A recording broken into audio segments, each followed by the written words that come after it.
this is the other piano that I actually call this my project piano that I have been working to restore. Obviously, I haven't done the most perfect job to it, but considering what I have to go through with this thing, it's turned out pretty well. This is actually an 1880 Fisher upright piano.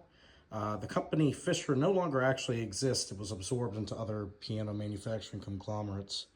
But for its time, it's actually pretty basic, but there's still some elegance in the foot legs here, and it even sports a desk lock, which you don't really see a lot on pianos anymore.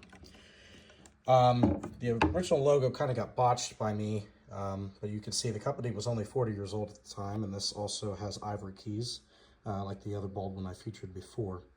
I've done quite a lot of work to this piano, but it still needs a lot of work. It's been through several different phases in its life.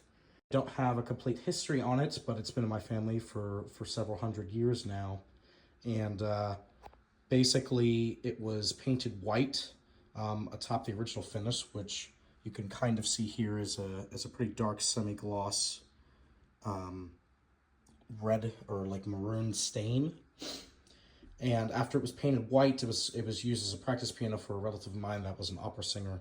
And after that, it was painted brown and rebuilt in, I believe, 1996 by C.M. Seigler. I haven't been able to get really many records from him, but to my knowledge, the entire soundboard was repaired, restrung, retuned, repainted, or sorry, the whole piano was repainted.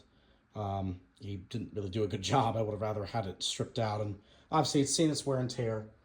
Some of the edges here have been kind of chipped off over time, and a lot of the keys didn't work, about 14 of them, so I had to do a lot of work to that. So we'll take a look at the action here. So this is the action, and you'll notice right away, obviously a lot of the keys are not in regulation.